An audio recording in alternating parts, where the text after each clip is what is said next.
PMMC से खत्म हो गया सर?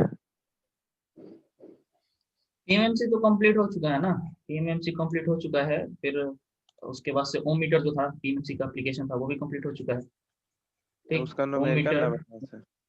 फिर इस टाइम बताएंगे। पीएमएमसी का तो हम न्यूमेरिकल बताए थे, ठीक है, रेंज एक्सटेंशन से सर रिलेटेड उसका बताओ। न्यूमेरिकल बताए थे। इसके अलावा जो तुम्हारा न्यूमेरिकल होगा वो, जैसे ये मूविंग आयरन वगैरह कुछ कुछ इंस्ट्रूमेंट्स है, ये सब कंप्लीट हो जाएगा ना, तो इस पे बेस्ट ऑब्जेक्टिव जब बताएंगे तो ऑब्जेक्टिव के साथ कुछ न्यूमेरिकल आएगा। ओके, है ना। नहीं तो हम तुमको पीएमएमसी बेस्ड न्यूमेरिकल तो बताए ही थे रेंज एक्सटेंशन के लिए। ठीक है,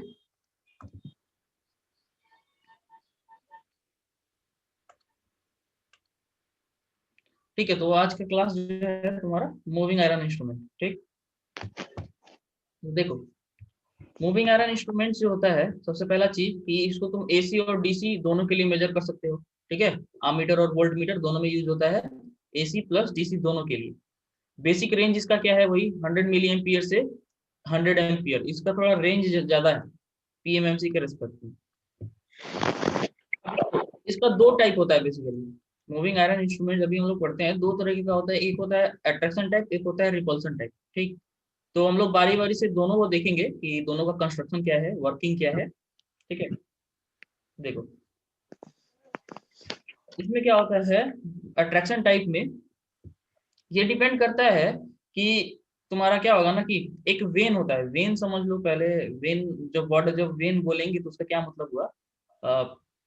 वेन का मतलब देखो, ऐसे मान लो मेरे पास एक पेपर है या फिर कोई मेटल है, ठीक है, मेटल का ऐसा कोई फॉयल है ना, इस शेप का, समझ रहे हो ना, चौड़ा हो गया। ठीक है, तो मेटल का जो भी फॉयल है वो इस शेप का हो सकता है। ठीक, जो भी शेप हो, लेकिन मेटल का पतला फॉयल जो है उसको हम लोग वेन बोलते हैं। ठीक है, समझ गए ना।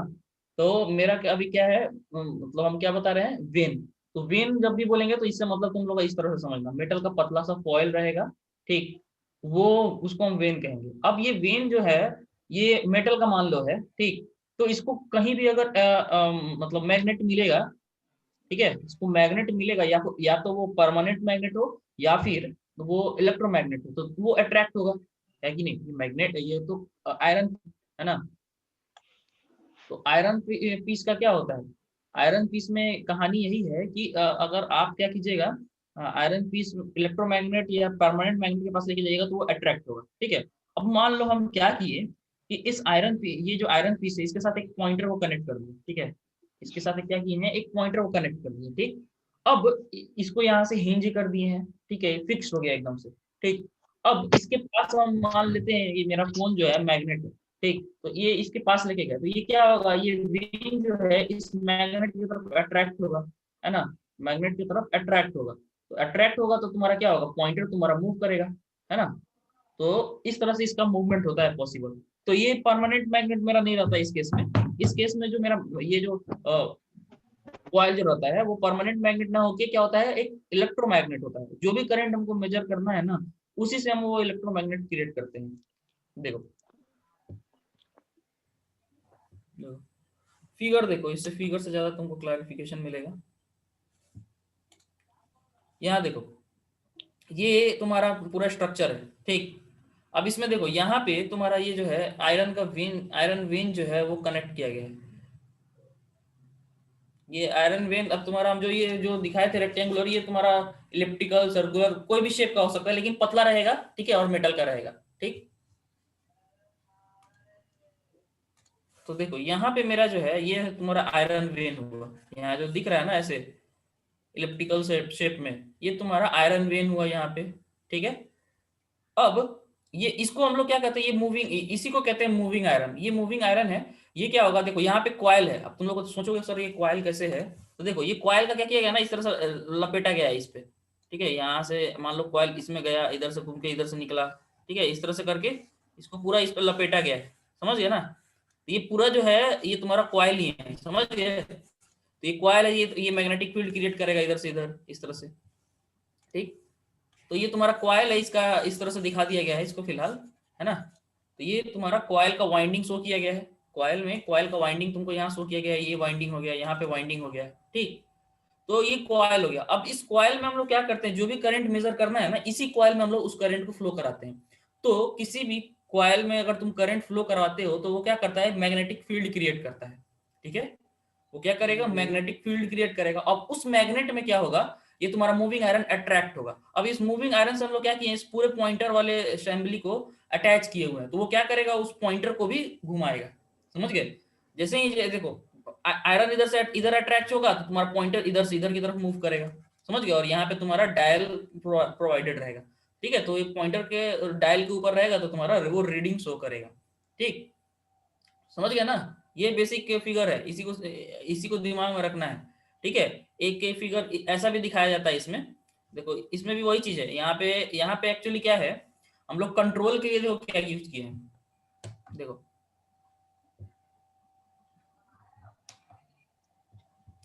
एक तो ये फिगर तुम्हारा हो गया। इसके अलावा क्या है इसमें, देखो ये वाले फिगर में देखो, इस वाले फिगर में भी वही कहानी है।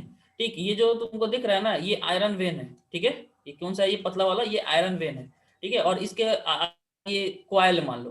ठीक, इसके बाहर में क्वाइल है।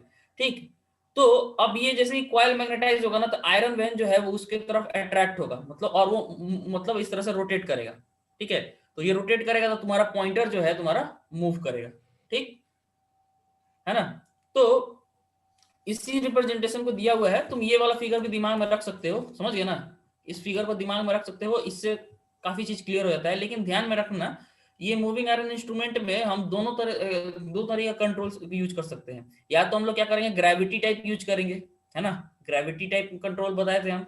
या फिर स्प्रिंग, तो ये स्प्रिंग वाले का एग्जाम्पल है और ये ग्रेविटी कंट्रोल का एग्जाम्पल है। तो जो भी ग्रेविटी वाला होता है उसको हम बताए तो उसका लिमिटेशन होता है, आप उसको वर्टिकली ही माउंट कर सकते हैं, आप उसको वर्टिकली ही रख सकते हैं। तभी जाके आपका जो कंट्रोल ग्रेविटी वाला जो है ना कंट्रोल, वो कंट्रोल फोर्स अच्छे से काम कर सकता है। ठीक है, तो यहाँ पे देखो कंट्रोल वेट लगाया गया रहता है। ठीक है, और एक बैलेंस वेट बताए थे ना हम, ग्रेविटी कंट्रोल में हम तुम लोग को पहले भी बताए थे कि एक कंट्रोल वेट होता है, एक बैलेंस वेट होता है ना? ये चीज तो हम बताए हुए थे तुम लोगों को। ठीक है, तो यहाँ पे वही चीज है, एक कंट्रोल वेट है और एक तुम्हारा क्या है, कंट्रोल वेट है और एक तुम्हारा बैलेंस्ड वेट है। तो ये दोनों मिलके क्या करता है, कंट्रोल कंट्रोल टॉर्क प्रोवाइड करता है। ठीक है, ये इस तरह के वर्टिकली माउंटेन इंस्ट्रूमेंट के लिए जहाँ पे ग्रेविटी कंट्रोल प्रोवाइड किया गया वहां पे के लिए। ठीक, नहीं तो आयरन आयरन आयरन वाला भी कंट्रोल यूज किया, आयरन वाला सॉरी स्प्रिंग कंट्रोल भी यूज किया जा सकता है, जिसका फिगर यहाँ पे है। ठीक है, ये फिगर थोड़ा बहुत अच्छे से एक्सप्लेन नहीं करता है कि कैसे वो अट्रैक्शन होता है। ठीक है ना?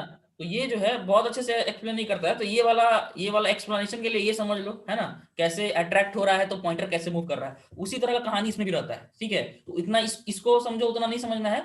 एक एक फिगर समझ गया ना तो उतना तुम्हारे एक्सप्लेनेशन के लिए इनफ है। ठीक है,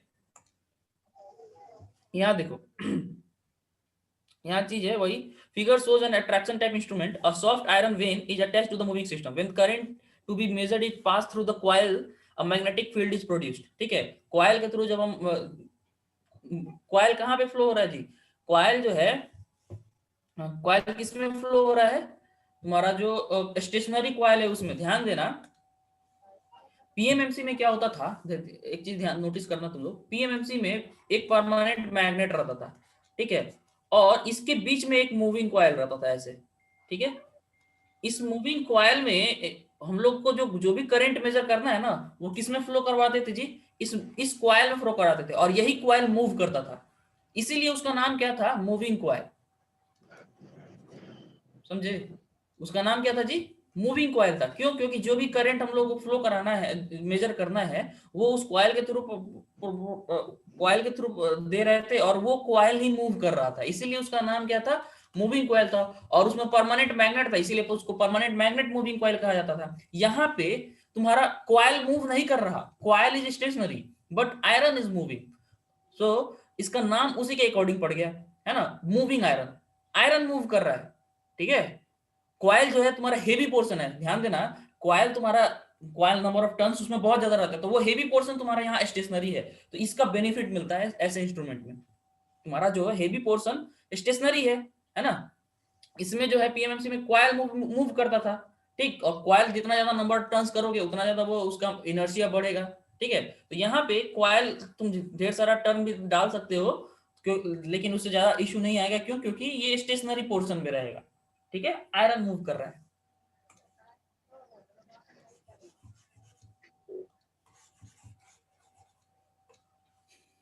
ठीक है, तो यहां तक तुम लोग देख लिए। The field attracts eccentrically mounted when on it's on the spindle towards it's. देखो ये जो इसेंट्रिकली तुम लोग समझ लो, ये मान लो इसेंट्रिकली समझते हो तुम लोग? प्रोबेबली नहीं समझते होगे, है ना। देखो मान लो एक सर्किल है, चाहे कोई अंडा है ना। मान लो एक सर्किल है, तो सर्किल का एक सेंटर होगा, होगा कि नहीं? अब तुम क्या कर रहे हो, किसी चीज को इस सेंटर पे अगर तुम सेंटर पे ले जाके माउंट कर दे रहे हो, ठीक है, सेंटर के हिसाब से उसको टांग रहे हो, उसको कहेंगे कि इसको जो है, इसको क्या किया जाता है, सेंट्रली माउंटेड है ना, तुम सेंटर से इसको माउंट किए हुए हो। लेकिन किसी कोई चीज को यहाँ पे देखो, इसको हम या अगर हम सेंटर मान लो इसका समवट इधर होगा, ठीक है, तो अगर हम इसको इस साइड में माउंट कर रहे हैं, ठीक है, तो ये इसेंट्रिकली माउंट हो गया, मतलब सेंटर से अलग में हम इसको मतलब माउंट किए हुए हैं। तो अब इससे क्या होगा ना कि एक साइड से, मतलब इसमें तुम अगर अट्रैक्ट कराओगे ना, तो ये मतलब लगभग यूनिफॉर्म मोशन होगा इसका, हम ना समझे। सर्किल अगर तुम यहाँ लेते और तुम इसको अट्रैक्ट करोगे, सर्किल लेके इसको अट्रैक्ट कराओगे, तो ये क्या होगा, तुमको सर्कुलर टाइप में मोशन होगा, है ना, मतलब तुमको ओवरऑल गोल गोल इस तरह से मोशन करने की कोशिश करेगा। लेकिन ये इसेंट्रिकल टाइप में एक साइड से लटकाए हुए, तो दूसरे साइड से ये घूमेगा, समझे। तो इसका इसेंट्रिकली का मतलब यही हुआ, ठीक है, कि सेंटर पे ना करके कॉर्नर में एक साइड से किया हुआ है, समझ गए ना। ये मान लो ये चीज ऐसे है, ठीक, इसको हम लोग क्या किए हैं, इस मतलब इस कॉर्नर पे, समझे, यहाँ यहाँ पे या फिर इधर इधर कहीं बीच में, है ना, लेकिन एकदम बीचों बीचों नहीं, एकदम बीचों बीच नहीं, इस फिगर के एकदम बीच बीच नहीं, साइड में थोड़ा सा इसको माउंटेड रहता है, ताकि वो मतलब उसका एक पोर्शन जो है आराम से अट्रैक्ट हो सके, ठीक है। इसीलिए लिखा गया है, this fields attract eccentrically mounted when on the spindle towards it, ठीक है, वो स्पिंडल पे क्या करता है, उसको अपने तरफ अट्रैक्ट करेगा। The spindle is supported at to the pair of jewel bearing. देखो ये अलग अलग सपोर्ट सिस्टम अलग अलग में यूज होता है, इसीलिए दोनों फिगर बोला गया है ना। The spindle is supported at the two end on the pair of jewel bearing, thus the pointer which attracts the spindle of the moving system is deflected। समझ गए? अल्टीमेटली क्या हुआ, तुम्हारा moving iron is connected to the, किससे, moving iron is connected to the pointer, और जैसे moving iron move होगा, तुम्हारा क्या होगा, पॉइंटर भी तुम्हारा क्या होगा, मूव करेगा। क्लियर है यस ना। सर। तो ये तुम्हारा हो गया कहानी इसका, ठीक। Pointer moves over a calibrated scale, ये स्केल हो गया जिसको हम लोग ऑलरेडी कैलिब्रेशन करके रखते हैं, ठीक है। तो उसके ऊपर ये पॉइंटर मूव करेगा। तो ये इसका समझो वर्किंग हो गया, कंस्ट्रक्शन भी हो गया। इसमें कंट्रोल टॉर्क कैसे प्रोवाइड किया जाता है, ठीक है। Control torque is provided to hair spring, देखो इस फिगर के लिए है ना, two hair spring same as for PMMC instrument, but in such instrument springs are not used to carry any current, समझे।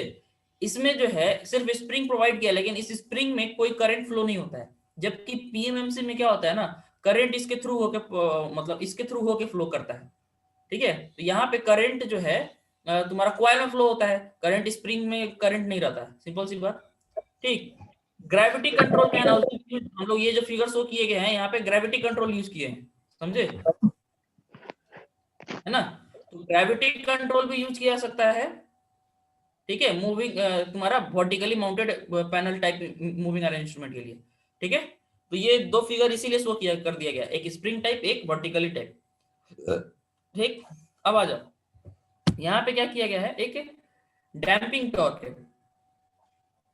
देखो damping torque is provided by movement of a thin vane V in a cross sector shaped B और simply by vane attached to the moving system और air damping use. देखो air damping हम लोग use करते हैं, इसके लिए एक तरीका ये है कि आप क्या कीजिए, ये एक एयर डैम्पिंग चैम्बर यूज कर लीजिए। हम बताए थे ना पहले भी, ये पिचकारी टाइप का रहता है ना, अंदर जाएगा तो डैम्पिंग क्रिएट करेगा। एडी करंट डैम्पिंग यहाँ यूज नहीं करते, ध्यान देना, ठीक है। यहाँ पे कौन सा यूज करते हैं, एयर डैम्पिंग यूज करते हैं, ठीक है।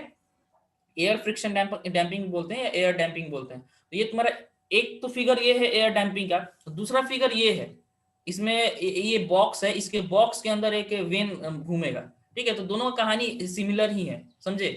तुम्हारे पास क्या होना चाहिए, एक बक्से में तुम क्या करोगे, एक आयरन फ्लैप को तुम मूव कराओगे ना, तो वो मतलब चौड़ा है, ये कागज है, ये कागज को अगर तुम ऐसे मूव कराओगे ना एक बक्से में, तो क्या करेगा ना, ओपन एरिया में रहेगा तो एयर को आसानी से, मान लो तुम इधर से तुम इसको ऐसे मोशन करा रहे हो, तो वो क्या कर रहा है ना, एयर को पुश कर रहा है, ठीक है, तो वो एयर तुम्हारा साइड से निकल जाएगा क्योंकि ये पूरा ओपन स्पेस है। लेकिन अगर ये क्लोज्ड एरिया में रहेगा ना, तो एयर आसानी से पुश नहीं होगा, तो इसको ज्यादा फ्रिक्शन, इसको फोर्स ज्यादा लगाना पड़ेगा, तो अल्टीमेटली क्या होगा, ये मतलब अपोजिशन क्रिएट करेगा, समझे। तो यहाँ पे ऐसा ही शो किया गया है, इस फिगर में इस तरह शो किया गया है, एक बॉक्स है, एक वेन है ना। इस वाला ये वाला फिगर ज्यादा इजी है, तुम लोग ये वाला फिगर भी लेके एक्सप्लेन कर सकते हो, समझ गए। लेकिन उसमें बताना कि स्प्रिंग, उसमें तुमको ये स्प्रिंग वाला कहानी नहीं बताना होगा, ठीक है, तुमको बोलना, उसमें लिखना पड़ेगा कि spring can also be used in some of the moving iron, समझे। बेसिकली बात ये है कि दोनों तरह का कंस्ट्रक्शन यूज होता है, इस तरह कंस्ट्रक्शन में लिमिटेशन है, ये वर्टिकली माउंटेड ही रह सकता है, और इस तरह कंस्ट्रक्शन में ऐसा लिमिटेशन नहीं है, ठीक है, इसीलिए दोनों फिगर बताया गया है, ठीक। तो damping torque, air damping use किया जाता है, ठीक है। एयर डैम्पिंग के लिए क्या किया जा सकता है कि तुम्हारा सेक्टर शेप बॉक्स यूज किया जा सकता है, देखो ये सेक्टर शेप है, सेक्टर शेप मतलब इस तरह का जो शेप होता है ना जी, ये सेक्टर शेप बॉक्स होता है, ये जो ऐसा शेप है ना, यही तुम्हारा सेक्टर शेप बॉक्स हो गया।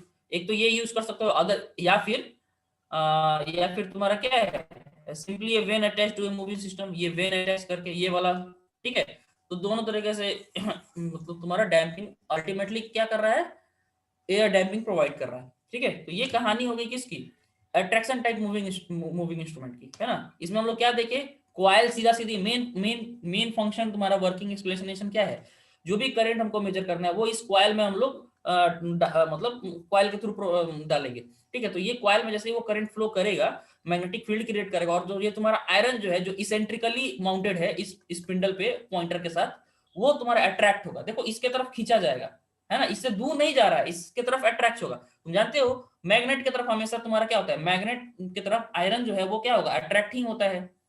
मैग्नेट दूसरा दूसरा मैग्नेट रहता तब ना वो अपोज करता, लेकिन ये मैग्नेट, ये तुम्हारा मेटल है और ये मैग्नेट है, तो हमेशा अट्रैक्ट ही करेगा, इसीलिए इसका नाम क्या है, अट्रैक्शन टाइप है। समझ गया ना, क्लियर। रिपल्स नहीं कर पाएगा, सिर्फ अट्रैक्ट करेगा, ठीक है। रिपल्सन टाइप में आ जाओ, रिपल्सन टाइप में क्या होता है वो देखो। वर्किंग बता दीजिए सर। किसका, का अट्रैक्शन मूविंग इंस्ट्रूमेंट का।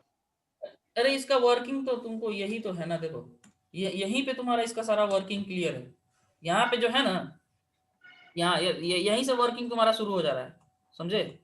when the current to be measured is passed through the coil, जब जो भी तुमको करंट मेजर करना है ना, उसको कॉइल के थ्रू जब पास करते हो ना, मैग्नेटिक फील्ड प्रोड्यूस होता है, सिंपल।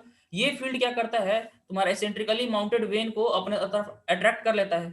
ये स्पिंडल तुम्हारा क्या है, तुम्हारा ज्वेल बियरिंग पे सपोर्टेड है, और उस पे क्या है, पॉइंटर जो है स्पिंडल पे कनेक्टेड है, तो वो पॉइंटर भी तुम्हारा मूव करता है किस पे, कैलिब्रेटेड स्केल पे, यही इसका वर्किंग है, समझ गए। यस। कंस्ट्रक्शन में तुम, हाँ ठीक है सर। ठीक है ना, तो इसमें वर्किंग एक्सप्लेन कर, इसमें हम अलग अलग कंस्ट्रक्शन वर्किंग ऐसे करके नहीं लिखे हैं, यहीं से यहाँ तक तुम्हारा वर्किंग है ये, इसको तुम वर्किंग लिख सकते हो, यहाँ गड़बड़ा जाएगा तो, ठीक है ना। यहीं से इसका कंस्ट्रक्ट, यहीं से यहाँ पे वर्किंग है, करंट यहाँ, ये यहाँ से यहाँ पूरा ये वर्किंग ही है, समझ गए ना। Yes sir, yes sir. Repulsion type में देखो, रिपल्सन टाइप का थोड़ा कहानी समझना है कि कैसे होता है, ठीक। तुमको हम क्या बोले थे जी, एक मैग्नेट है, ठीक, और एक तुम्हारा आयरन पीस है, तो दोनों में हमेशा अट्रैक्शन होगा, है कि नहीं, है ना जी। कांटी जो है हमेशा मैग्नेट की तरफ अट्रैक्ट ही होगा, रिपेल तो नहीं ना करेगा जी, समझ गए। रिपल्सन अब देखो कब होता है, तुम दो वो मैग्नेट लोगे ना आपस में, वो दोनों मैग्नेट आपस में रिपेल होगा। अगर सेम पोलैरिटी वाला हिस्सा आपस में क्या होता है, रिपेल होता है कि नहीं। तो अगर तुमको रिपल्सन क्रिएट करना है तो उसके लिए क्या चाहिए जी, दो मैग्नेट चाहिए कि नहीं, ये बताओ सेम पोलैरिटी के साथ, बोलो। Yes sir. ठीक है, तो इसमें रिपल्सन टाइप में हम लोग उसी तरह से अरेंजमेंट करते हैं कि हमारा क्या हो, दो मैग्नेट हो मेरे पास, ठीक है, और दोनों का आपस में क्या हो, सेम पोलैरिटी हो, अब उसमें क्या होगा कि एक तुम्हारा मैग्नेट, अगर एक तुम्हारा मैग्नेट फिक्स्ड है, ठीक, और एक मूविंग रहेगा, तो मेरा काम आसान हो जाएगा। ठीक है, अब देखो कंस्ट्रक्शन इसका होता कैसे है, कैसे हम लोग इसको अचीव करते हैं रिपल्सन इस केस में। There are two vanes inside the coil. ठीक है, कॉइल के इनसाइड में क्या होगा, दो दो वेन होंगे, ठीक, one is fixed and other is movable. देखो यहाँ पे, ये जो देख रहे हो ना, ये एक पतला वेन यहाँ पे है। वेन बोल रहे थे ना तुम लोग, मेटल का चौड़ा सा पतला रहता है, मेटल का चौड़ा हो सकता है, सर्कुलर हो सकता है, तुम्हारा इसेंट्रिक मतलब इलेप्टिकल हो सकता है। तो यहाँ पे देखो दो मेटल का ये यूज किया गया है, ठीक, और एक यहाँ पे है ना, इस तरह से साइड में निकला हुआ। एक जो तुम्हारा है स्पिंडल पे कनेक्टेड है, और एक तो तुम्हारा इधर स्ट्रक्चर पे कनेक्टेड है, ये स्टेशनरी है ना। देखो इसी को यहाँ पे दिखाया गया है, फिर मतलब इसी का वो टॉप व्यू यहाँ पे दिखाया गया है एक तरीके, ठीक है। तो यहाँ देखो ये फिक्स्ड वेन तुम्हारा यहाँ साइड में दिख रहा है, मूवेबल वेन जो है तुम्हारा ये स्पिंडल के साथ कनेक्टेड है, ठीक है। अब देखो होगा क्या, इसमें हम एनएस एनएस दिखा रहे हैं ना, ये बेसिकली एनएस एनएस अभी है नहीं। देखो इसमें हम नॉर्थ साउथ दिखा रहे हैं, ये सिंपली मेटल है, समझ गए ना। ये क्या है, मेटल है, मैग्नेट नहीं है। ये जो है ये सिर्फ वेन है, ये सब आयरन पीस है, ठीक है। तो ये मैग्नेट नहीं हुआ, तो मैग्नेट नहीं है। लेकिन देखो मैग्नेट की तरह कब बिहेव करेगा, तुम्हारा जो है ना ये साइड वाला जो तुम देख रहे हो ना, ये तुम्हारा क्वाइल है। ये जो साइड से तुम देख रहे हो यही तुम्हारा क्वाइल है, ठीक। अब होगा क्या, तुम क्या करोगे, जो भी करंट मेजर करना है उसको हम लोग किस में देते हैं जी, कॉइल में देते हैं। तो कॉइल में जैसे ही देंगे तो कॉइल अपना मैग्नेटिक फील्ड क्रिएट करेगा ना, समझे, बताओ, कॉइल अपना मैग्नेटिक फील्ड क्रिएट करेगा कि नहीं, ठीक है, ठीक है। तो जब कॉइल अपना मैग्नेटिक फील्ड करता है, क्रिएट करता है ना, तो तुम्हारा जो है आयरन उसके मैग्नेटिक फील्ड में आता है, तो आयरन भी तुम्हारा क्या होता है, मैग्नेटाइज हो जाता है, ठीक है। आयरन भी तुम्हारा क्या होगा, मैग्नेटाइज हो जाएगा। लेकिन आयरन तुम्हारा मैग्नेटाइज इस तरह से होगा कि तुम्हारा इसका जो है इधर देखो इधर अगर साउथ है तो इधर में तुम्हारा उसका जो नजदीकी वाला हिस्सा जो है ना उधर नॉर्थ क्रिएट होगा। तब क्या होता है, ये दोनों इसके तरफ अट्रैक्ट होगा। देखो इस फिगर में यहाँ पे मैग्नेटिक फील्ड क्रिएट हुआ, तो ये दोनों जो है, ये पहला और ये दूसरा है ना, ये दोनों इसके तरफ अट्रैक्ट होगा, है कि नहीं, है ना जी। ये मैग्नेटिक फील्ड क्रिएट कर दोनों इसके तरफ अट्रैक्ट होगा। लेकिन देखो अब बात समझो, इन दोनों पे सेम पोलैरिटी क्रिएट हो जाएगा कि नहीं, ये बताओ, इस पे और इस पे दोनों पे सेम पोलैरिटी क्रिएट होगा कि नहीं, बोलो। Yes sir. यस क्या होगा ना। तो दोनों पे जब सेम पोलैरिटी क्रिएट होगा ना, तो इससे होगा क्या, ये दोनों आपस में रिपेल करने लगेगा। रिपेल करेगा। हाँ, ये दोनों आपस में रिपेल करना शुरू कर देगा। इससे तो अट्रैक्ट होगा, लेकिन ये दोनों आपस में रिपेल करने लगेगा। लेकिन देखो अब हम लोग चालाकी किए, क्या चालाकी किए हैं, ये दोनों आपस में रिपेल कर रहा है और ये बंदा इसके तरफ जाना चाहता है, ठीक। तो हम क्या किए ना, इसको एक को फिक्स कर दिए, एक को मूवेबल बना दिए, है यस ना। सर। एक को फिक्स कर दिए, एक को मूवेबल बना दिए, तो ये बंदा तो फिक्स्ड है। अब ये इसके तरफ जाने की कोशिश करेगा, लेकिन इसके वजह से तुम्हारा क्या होगा, रिपेल होगा, समझे। तो अल्टीमेटली तुम्हारा जो मोशन जो होगा ना वो रिपल्सन की वजह से क्रिएट होगा, समझे। मोशन किसके वजह से क्रिएट होगा जी, रिपल्सन की वजह से, ठीक है। देखो तो यहाँ पे देखो देखो दो तरीके का वेन है ना, दो वेन है तुम्हारा, एक है फिक्स्ड है और एक मूवेबल है। दीज आर सिमिलरली मैग्नेटाइज्ड, है ना। ये दोनों क्या होता है, सिमिलरली मैग्नेटाइज होता है when current flows through the coil, समझ गए। दोनों Yes, क्या होता है, सिमिलरली मैग्नेटाइज। इसीलिए देखो, इसीलिए यहाँ पे दिखाते हैं, यहाँ पे एन होगा तो यहाँ पे भी एस होगा, यहाँ पे भी एन एस, ठीक है। सिमिलरली मैग्नेटाइज होगा जब कॉइल करंट, हमें परमानेंट मैग्नेटाइज नहीं रहता है, जब करंट फ्लो कराते हैं तभी जाके मैग्नेटाइज होता है, और दोनों सेम पोलैरिटी के साथ मैग्नेटाइज होता है, ठीक है। These are similarly magnetized when current flows through the coil, and there is a force of repulsion between two vanes resulting in the movement of the vane, समझ गए। इससे क्या होता है, दोनों के बीच में रिपल्सन फोर्स होगा, और इसके वजह से, उसी रिपल्सन फोर्स की वजह से ये तुम्हारा मूविंग वेन जो है मूव करेगा, और उसके साथ का जो पॉइंटर स्पिंडल है ना वो सारा का सारा मूव करेगा, और तुम्हारा पॉइंटर मूव कर दिया तो खेल खत्म, तुम्हारा तुमको रीडिंग मिल गया, समझ गए, है ना, ठीक है। अब देखो इसमें भी क्या है ना, दो तरीके का डिजाइन यूज किया जाता है, समझे। इसमें भी रिपल्सन टाइप है, इसमें भी दो तरीके का डिजाइन यूज किया जाता है, ठीक। एक एक है रेडियल वेन टाइप, ठीक, और एक तुम्हारा है कोएक्सियल वेन टाइप, समझे। तो देखो ये जो अभी हम लोग फिगर देख रहे थे ये रेडियल वेन टाइप था, है ना। इसमें जो है, इसमें जो तुम्हारा वेन था, देखो इसमें तुम्हारा मान लो ये स्पिंडल है, ये वाला स्पिंडल है, ठीक। इस पे वेन ऐसे कनेक्टेड है, तो इसका मोशन कैसे हो रहा है जी, इधर से इधर, है ना, ठीक है, ठीक है ना। यहाँ से ऐसे पॉइंटर कनेक्टेड है, इसका मोशन ऐसे हो रहा है, तो इसके साथ पॉइंटर भी ऊपर में इस तरह से इसे मोशन कर रहा है, इसका मोशन ऐसे रेडियली हो रहा है, ठीक है, ये मतलब समझो सर्कुलरली ऐसे घूम रहा है ना, ऐसे ऐसे घूम रहा है, तो ये तुम्हारा इस तरह से इसका मोशन हो रहा है, ठीक। तो ये फिगर से तुम लोग को अंदाजा मिल जा रहा होगा कि इसका मोशन किधर से होगा, ठीक है। यहाँ पे ये चीज क्लियर हो गया। देखो in this type vanes are radial strips of iron. देखो यहाँ पे वेन्स वेन्स का जो स्ट्रक्चर है वो कैसा होता है, वेन जी रेडियल स्ट्रिप होता है, ठीक। The strips are placed within the coil, the fixed vane is attached to the coil and movable. तो बस सिंपल है, इसमें देखो ज्यादा एक्सप्लेनेशन करना नहीं है, ठीक। फिगर सेल्फ एक्सप्लेनेटरी है, ठीक है। तो तुम इतना लिख के ये डालो, एक सिंपल सा फिगर बना दो, खेल खत्म, ठीक है ना। तो ये तुम्हारा हो जाएगा कौन सा, radial when type. Coaxial when type देख लो। कोएक्सियल वेन टाइप में देखो इसका थोड़ा मोशन मोशन होने का जो तरीका है ना वो थोड़ा अलग है, समझे। इसमें देखो in this type instrument fixed and move section of coaxial cylinder. यहाँ पे जो देखो इसका दिख रहे हो, यहाँ पे जो फिक्स्ड वेन है देखो वो किस तरह से मोशन इस तरह से है, इसका मोशन जो है इसके ऊपर स्वीप करेगा एक तरीके से, समझे, यहाँ से इधर की तरफ जाएगा। मोशन में थोड़ा डिफरेंस है, मोशन में तुम लोग देख के खुद ही देख के बताओ डिफरेंस लग रहा है कि नहीं।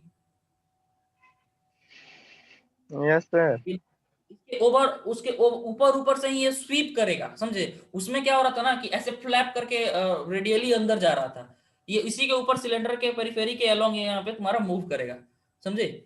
तो बस यही है इसमें, मतलब कंस्ट्रक्शन तो तुम लोग ये क्या है, वर्किंग तो तुम लोग समझ चुके हो, समझ गए ना। अब बस क्या है कि कंस्ट्रक्शन अलग अलग है तो उसका फिगर बना देना है, खेल खत्म। नंबर नंबर लेने से मतलब है ना, तो तुम फिगर बना दोगे तो तुम्हारा ज्यादा आसान हो जाएगा। अब सवाल ये होता है कि सर अगर मूविंग आयरन हमको खाली पूछेगा तो हम क्या करेंगे, सब बनाएंगे, अट्रैक्शन टाइप भी बनाएंगे, रिपल्सन टाइप भी बनाएंगे, तो सात कितना बनाएंगे। पूछेगा था ना सर, हाँ 7 नंबर में पूछेगा था ना। हाँ, तो तुम तो देख लेना, यही चीज तुम लोग को देखना है कि कितना ज्यादा लिखना है हमको, समझे। तुम इतना यस। सारा सब तो पढ़ के रखना पड़ेगा। अब एग्जाम में देखो स्पेसिफिकली अगर तुमको पूछ देता है अट्रैक्शन टाइप को एक्सप्लेन करने के लिए, तो अट्रैक्शन टाइप का फिगर के साथ दो को फिगर है, एक्सप्लेनेशन कर दो, खेल खत्म, है ना, ठीक है। Yes sir. Sir moving iron पूछेगा तो बस क्लासिफाइड कर देंगे। नहीं क्लासिफाई बस मत करना यार, नंबर देखना कितना नंबर का पूछ रहा है, समझे। अगर नंबर सर ज्यादा का पूछा है तो तुम किसी एक टाइप का एक्सप्लेनेशन कर दो, ठीक है। अट्रैक्शन टाइप का कर दो, ज्यादा आसान है, सबसे ज्यादा कॉमन है, समझ गए ना। यस अट्रैक्शन टाइप ज्यादा यूज भी होता है, तो अगर तुमको मेंशन नहीं किया तो तुम सिर्फ अट्रैक्शन टाइप को मेंशन कर दो, ठीक है। ये सर हो जाएगा। ठीक है, तो ये हो गया सबका, दोनों का वर्किंग वही चीज है। करंट कॉइल में डालेंगे तो दोनों वेन तुम्हारा सिमिलरली पोलराइज्ड होगा, तो एक जो है दूसरा उसके अलोंग जो है मूव करेगा, ठीक है, रिपल्सन फोर्स के कारण, ठीक है। तो ये तुम्हारा हो गया, है ना, ये तुम्हारा हो गया इसका मतलब जो भी कंस्ट्रक्शन और वर्किंग, समझ गए, कंस्ट्रक्शन प्लस वर्किंग दोनों का क्लियर है, ठीक है। अब आता है टॉर्क इक्वेशन, है ना। पीएमएमसी में हम लोग टॉर्क, देखो पीएमएमसी में हम लोग टॉर्क निकाले थे ना, पीएमएमसी में क्या निकाला था, टीडी इक्वल टू बीना, है ना, ये आया था। और फिर क्या करते थे, कंट्रोल टॉर्क होता था, एक सेकेंड,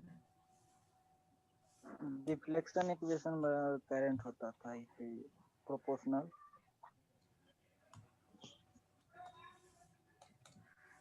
ठीक है।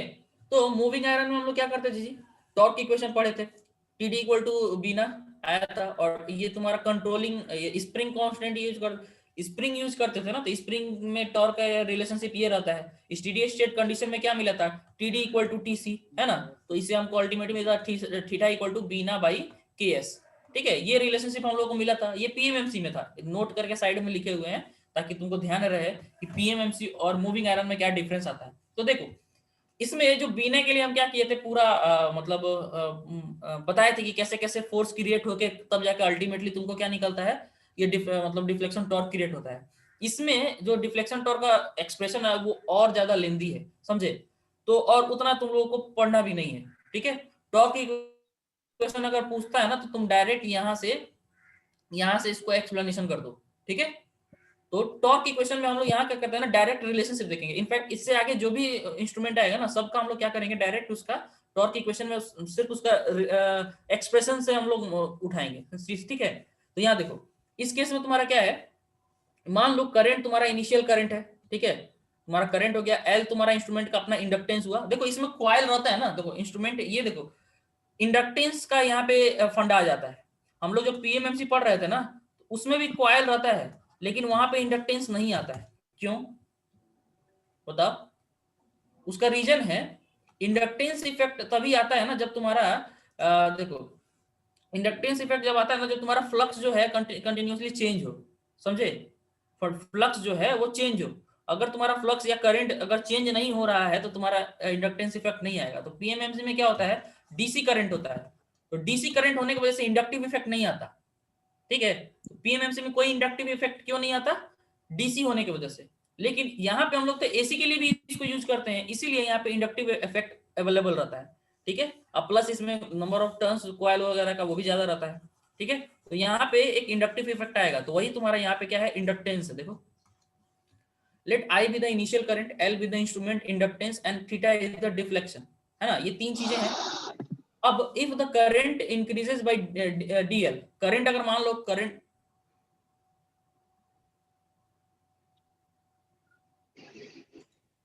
मान लो कि करंट तुम्हारा मतलब तुम्हारा इंक्रीज किया डी आई से, ठीक है, इससे तुम्हारा क्या होगा, डिफ्लेक्शन होगा। करंट में थोड़ा सा चेंज होगा तो थीटा में भी चेंज होगा, है ना। तो थीटा में इतना चेंज होगा ना, तो करंट के चेंज होने की वजह से तुम्हारा इंडक्टेंस भी चेंज होगा, समझे? तो यहाँ पे एक चीज इंपॉर्टेंट क्या होता है, इंडक्टेंस भी चेंज होता है। इसीलिए इसका डिफ्लेक्शन टॉर्क के फॉर्मूला में ये इंडक्टेंस वाला भैया भी आ जाता है, बोलता है हम रहेंगे साथ में, ठीक है, हम छोड़ेंगे नहीं करंट को, ठीक। तो करंट चेंज होगा, इंडक्टेंस भी चेंज होगा। तो यहाँ पे वही चीज आता है, तो ये इसको बोलते हैं rate of change of inductance, समझे, डीएल बाई डी थीटा, ठीक है। ये तुम्हारा क्या हो गया, ये डीएल बाई डी थीटा है तुम्हारा, तो ये इसमें साथ में आ जाता है, बोलेगा कि हम तो जेबी करेंगे साथ में, हम छोड़ेंगे नहीं, ठीक है। तो ये तुम्हारा डिफ्लेक्शन टॉर्क हो गया, तो ये इसका एक्सप्रेशन हो गया half I square d L by d theta. अब देखो जब मशीन को, जब इंस्ट्रूमेंट को डिजाइन किया जाता है ना, तो उसको इस तरह से डिजाइन किया जाता है कि सर्टेन रेंज में, सर्टेन इंस्ट्रूमेंट का रेंज में ये डीएल बाई डी थीटा का जो वैल्यू है ना वो कांस्टेंट आ जाए, समझे? इस तरह से इसको किया जाता है डिजाइन कि ये डीएल बाई डी थीटा को हम लोग क्या बना दे, कांस्टेंट बना दे, ठीक। तो उसको जब कांस्टेंट बना देंगे तो तुम्हारा जो डिफ्लेक्शन है वो किसके प्रोपोर्शनल हो जाएगा जी, आई स्क्वायर के, ठीक है। वो डीएल बाई डी थीटा पर ना डिपेंड करके आप किस पर डिपेंड करेगा, सीधा सीधी इस आई स्क्वायर के प्रोपोर्शनल रहेगा। तो जो अब ये भी रिलेशनशिप देखो ये कैसा है जी, नॉन लीनियर रिलेशनशिप है ना। अब लेकिन इसका एक एडवांटेज हो जाता है, आई स्क्वायर होने की वजह से क्या है, तुम कहा करंट पॉजिटिव हो या नेगेटिव हो, दोनों केस में ये पॉजिटिव टॉर्क ही क्रिएट करेगा, है ना। करंट पॉजिटिव हो या नेगेटिव हो, दोनों ही केस में क्या करेगा, ये पॉजिटिव टॉर्क क्रिएट करेगा। इसके वजह से तुम्हारा पॉइंटर का मूवमेंट पॉसिबल है। इसी का वजह, यही रीजन है कि ये एसी को मेजर कर पाता है। अगर ये सिंपल टीडी इक्वल टू आई हो, प्रोपोर्शनल टू आई अगर होता है जैसा कि तुम्हारा पीएमएमसी में होता है, समझे, तो इस केस में सिर्फ डीसी ही मेजर कर पाता, समझे, ओनली डीसी इस केस में। लेकिन मूविंग आयरन में तुम्हारा चूंकि आई स्क्वायर के प्रोपोर्शनल है, स्केल तुम्हारा नॉन लीनियर हो जाएगा, ठीक है, लेकिन फिर भी ये आई स्क्वायर होने की वजह से तुम्हारा क्या होता है कि तुम्हारा ये एसी को भी मेजर कर सकता है, ठीक है, समझ गया ना।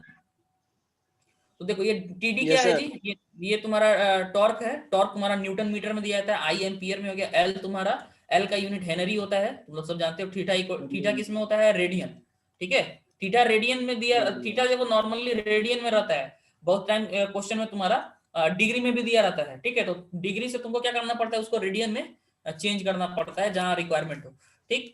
अब देखो द मूविंग सिस्टम, देखो कंट्रोल स्प्रिंग हम लोग देखो बोले थे ना, देखो कंट्रोल स्प्रिंग भी यूज होता है और ग्रेविटी वाला भी यूज होता है। तो हम लोग जो रिलेशनशिप अभी यहाँ पे देख रहे हैं वो किसके लिए देख रहे हैं, कंट्रोल वाले के लिए। कंट्रोल स्प्रिंग अगर यूज कर रहे हैं तो तुम टीसी इक्वल टू के थीटा यूज करोगे, है ना। तो उस केस में तुम्हारा जो डिफ्लेक्शन जो होगा, तो देखो हम बता दें ना, फाइनल स्टेडी स्टेट कंडीशन पे क्या होता है, तुम्हारा कंट्रोल टॉर्क और डिफ्लेक्शन टॉर्क आपस में बराबर हो जाता है ना। तो जब आपस में बराबर होता है टीसी इक्वल टू टीडी हो जाएगा। यही चीज हम लोग पीएमएमसी में भी किए थे, है ना। यहाँ यही चीज यहाँ पे भी कर रहे हैं। तो देखो टीसी इक्वल टू जब टीडी करेंगे तो K theta equal to half I square d L by d theta आएगा। इससे तुमको डिफ्लेक्शन का फॉर्मूला मिल जाएगा। तो deflection equal to half I square by K d L by d theta, ठीक है। तो यहाँ पे तुम्हारा डिफ्लेक्शन क्या हुआ, नॉन लीनियर हुआ। क्लियर है? एग्जांपल अगर बता सर। एग्जांपल क्या इस पे बेस्ट क्वेश्चन ना? Yes sir. ठीक है, इस पे बेस्ट क्वेश्चन करवाएंगे, घबराओ मत, क्वेश्चन तुमको हम करवाएंगे। पीएमएमसी पे जो भी इक्वेशन आएगा ना सब पे करवाएंगे, ठीक है। तुमको हम आईईएस वाला जो क्वेश्चन पूछता है ना वो वाला, उसमें जो ऑब्जेक्टिव पूछता है न्यूमेरिकल, वो हम बताएंगे बहुत सारा, ठीक है। तो ये इतना रिलेशनशिप तुमको मिल गया ना, ठीक है। अब आ जाओ मूविंग आयरन करा लेने दो हमको, है ना। इसके बाद से मूविंग आयरन पीएमएमसी ये सब का क्वेश्चन होगा। अब देखो इसमें क्या है ये, अब देखो इससे हमको क्या कंक्लूजन मिला कि जो डिफ्लेक्शन जो है, डिफ्लेक्शन यानी कि थीटा जो है, वो थीटा किसके proportionally square of RMS of operating current, समझ गए। The deflection torque is therefore unidirectional. देखो डिफ्लेक्शन टॉर्क तुम्हारा यूनिडायरेक्शनल होगा what ever may be the polarity of the current, current का पोलैरिटी जो भी हो, ठीक है, उससे फर्क नहीं होता। तुम्हारा डिफ्लेक्शन टॉर्क का जो पोलैरिटी हो क्या हो, यूनिडायरेक्शन, एक ही डायरेक्शन में प्रोड्यूस करेगा। पीएमएमसी में तुम ध्यान दिए होगे, हम बताए थे कि उसमें क्या होगा, जब पॉजिटिव करंट देते हैं उसका डिफ्लेक्शन इधर होता है, जब नेगेटिव करंट देता है उसका डिफ्लेक्शन इधर होता है। और वो हम लोग एसी करंट देते हैं 50 हर्ट्ज फ्रीक्वेंसी के साथ, तो वो ऐसे ऐसे ऐसे ऐसे ऐसा मोशन होता है कि धीरे धीरे वो अपने इनर्शिया के कारण एक ही जगह पे स्थिर रहता है, ऐसे ऐसे वाइब्रेट करके, समझे। इतना स्पीड होता है ना कि वो एक ही जगह पे स्थिर रहता है, तो तुमको कोई डिफ्लेक्शन शो ही नहीं होगा। पीएमएमसी में ऐसा होता था, लेकिन इसमें ऐसा नहीं होगा।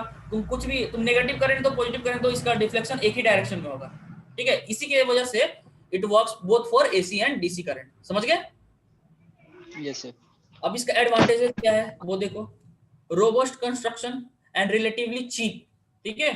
कंस्ट्रक्शन इसका देखो, सबसे बड़ा एडवांटेज जानते हो मूविंग आयरन इंस्ट्रूमेंट का क्या होता है, बहुत सस्ता होता है, समझे, बहुत ही सस्ता होता है। बाकी सारे इंस्ट्रूमेंट के रिस्पेक्ट में जो भी इंस्ट्रूमेंट तुम पढ़ोगे ना सबसे सस्ता होता है, और यही रीजन है कि इसका बहुत ज्यादा यूज किया है इंडस्ट्री में। इंडस्ट्री में जानते हो सस्ता में तुम्हारा जो काम चल जाए उसी से लोग काम चला लेता है। तो एनालॉग इंस्ट्रूमेंट में यही होता है। अब ये सब उतना यूज नहीं होता है, समझे। अब डिजिटल मल्टीमीटर आता है, सब उसी को यूज करते हैं। हम लोग तो देखे भी नहीं है इस टाइप का चीज, ठीक है। लेकिन अब पुराना है एनालॉग वाला तो पढ़ते हैं, ठीक है। लेकिन अब डिजिटल यूज होता है, समझे। कहीं भी हम प्लांट लगा रहे हैं देखते हैं हर जगह डिजिटल ही यूज होता है, ठीक। तो ये तुम्हारा हो गया। It is suitable for measuring both DC and DC can withstand overload momentarily. इसको थोड़ा देर के लिए ओवरलोड कर सकते हो, ये इतना सर्टेन एडवांटेज था। अब देखो इसका कुछ कुछ डिसएडवांटेज भी है। देखो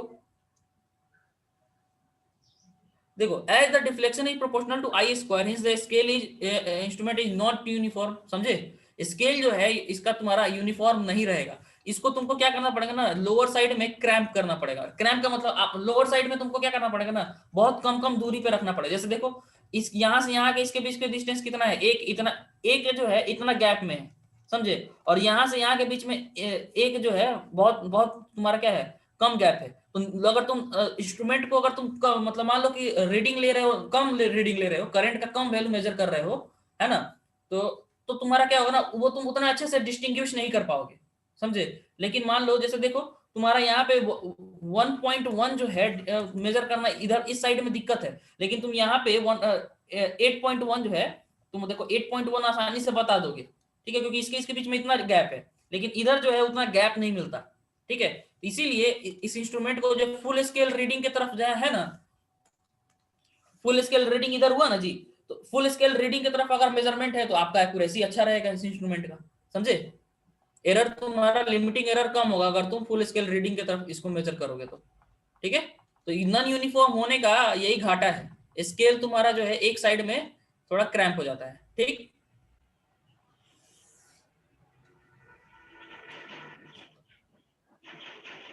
ठीक है, तो इतना तुमको समझ में आ गया, पहला पॉइंट क्लियर हो गया डिसएडवांटेज में। दूसरा देखो it is affected by stray magnetic field. देखो ये बड़ा इंपॉर्टेंट है। देखो होता क्या है, यहाँ पे हम लोग क्या कर रहे हैं, बहुत ज्यादा कुछ सील्डिंग वगैरह यूज नहीं कर रहे हैं, ठीक।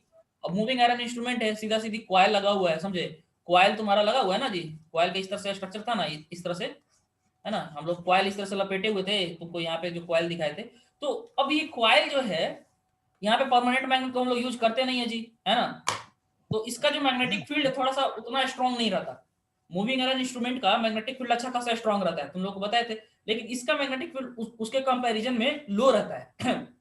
अब इससे क्या होता है कि अगल बगल का जो भी मैग्नेटिक फील्ड होगा ना, उससे तुमको ये इसका जो है, इसका डिफ्लेक्शन जो है पे फर्क पड़ जाएगा, समझ गए। पॉइंटर जो है स्ट्रे मैग्नेटिक फील्ड का इफेक्ट ज्यादा होगा। पीएमएमसी का एडवांटेज था कि उसमें जो है वो शील्डिंग, मैग्नेटिक शील्डिंग जो था ना बहुत अच्छा था, इसी की वजह से उसका यूज एरोस्पेस इंडस्ट्री में किया जाता था, लेकिन इसका वैसा नहीं है, ठीक है।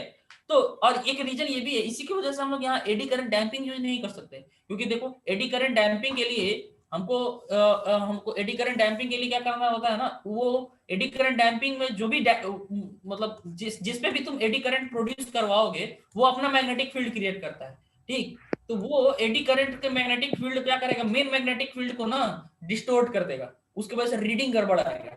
यही रीजन है कि मूविंग आयरन इंस्ट्रूमेंट में हम लोग एडी करंट डैम्पिंग यूज नहीं कर सकते, समझ गए।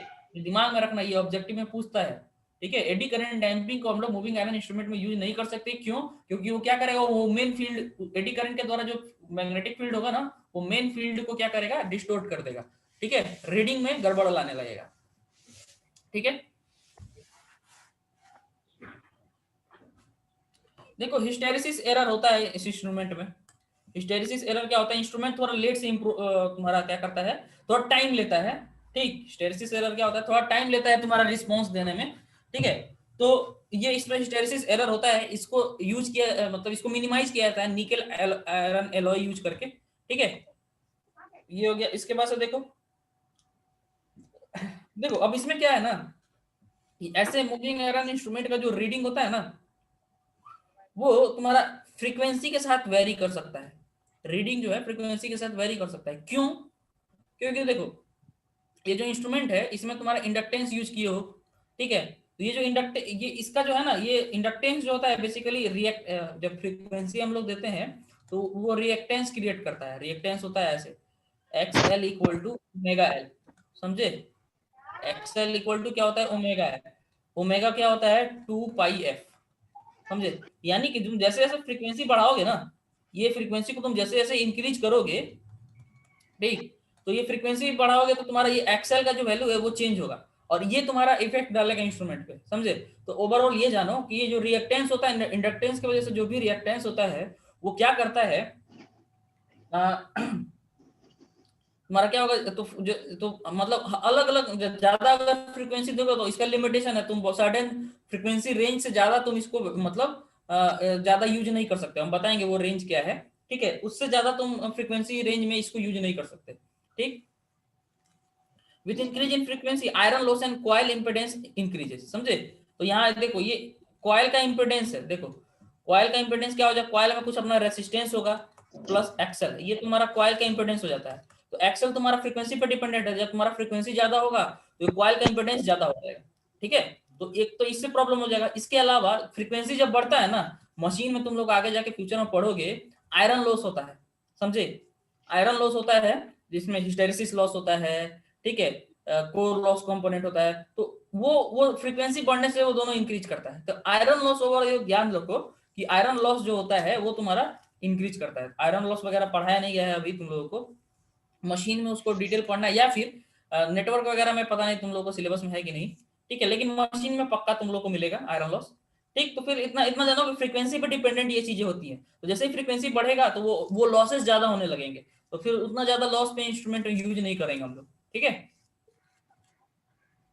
और भी देखो, एक और चीज देखो, large amount of power is consumed in I square loss. देखो तुम्हारा इसमें कॉइल हम लोग को ज्यादा, थोड़ा तुमको मैग्नेटिक फील्ड इसी कॉइल से कराना है ना, तो हम लोग कॉइल नंबर ऑफ टर्न्स ज्यादा यूज करते हैं, और इसके वजह से जितना नंबर ऑफ टर्न्स ज्यादा यूज करोगे उतना ज्यादा रेसिस्टेंस होगा, रेसिस्टेंस ज्यादा होगा, इंडक्टेंस भी ज्यादा होगा। तो रेसिस्टेंस जितना ज्यादा होगा आई स्क्वायर लॉस भी ज्यादा होगा।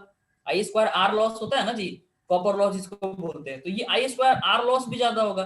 तो इसीलिए इसको बहुत सेंसिटिव इंस्ट्रूमेंट नहीं है, समझे। पीएमएमसी का सेंसिटिविटी बहुत हाई होता है। पीएमएमसी के पहला एडवांटेज में हम यही बताए थे कि इसका सेंसिटिविटी बहुत हाई होता है, ठीक। लेकिन ये इंस्ट्रूमेंट जो है उतना सेंसिटिव नहीं है, तो पीएमएमसी के रिस्पेक्ट में इसका सेंसिटिविटी बहुत कम होता है, ठीक है। इसका सबसे ज्यादा इंस्ट्रूमेंट का, और इसका एक्यूरेसी भी बहुत अच्छा नहीं रहता मूविंग आयरन इंस्ट्रूमेंट का, लेकिन फिर भी इसका यूज बहुत ज्यादा किया जाता है। क्यों? सस्ता है भाई, ठीक है, मार्केट में वही चलेगा जो सस्ता है, समझे। तो ये तुम्हारा हो गया मूविंग आयरन इंस्ट्रूमेंट, समझे ना। मूविंग आयरन इंस्ट्रूमेंट का सारा चीज यहाँ पे कंप्लीट हो चुका है इसका।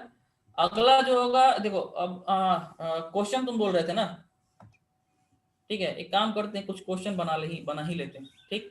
अगला दिन बताइएगा आपसे। अगला दिन, हम्म। ठीक है। तो आज तुम फिलहाल यही कंप्लीट करो, है ना। Yes sir. Moving iron instrument जो भी theory, attraction type, repulsion type, उसका torque equation, advantage disadvantage. Next day हम लोग इसका आगे वाला जो भी टॉपिक है उसको देखेंगे, और इन दोनों पे बेस्ट कुछ न्यूमेरिकल्स भी देख लेंगे, ठीक है। चलो, और टाइम पे रहा करो। कितने लोग हो अभी तुम लोग? जो भी हो, देखो 10-12 स्टूडेंट ही हैं पूरा, जो भी मतलब इंटरेस्टेड है, ठीक है। तो तुम लोग टाइम पे रहो, 8-10 हम टाइम देते हैं, 8-5 तक ज्वाइन कर लेना है। अगर हम मैसेज नहीं किए ग्रुप में, तो हम ग्रुप में मैसेज करो कि सर मैसेज लिंक भेजिए, सर समझे। रिकॉर्डिंग बंद कर दीजिए।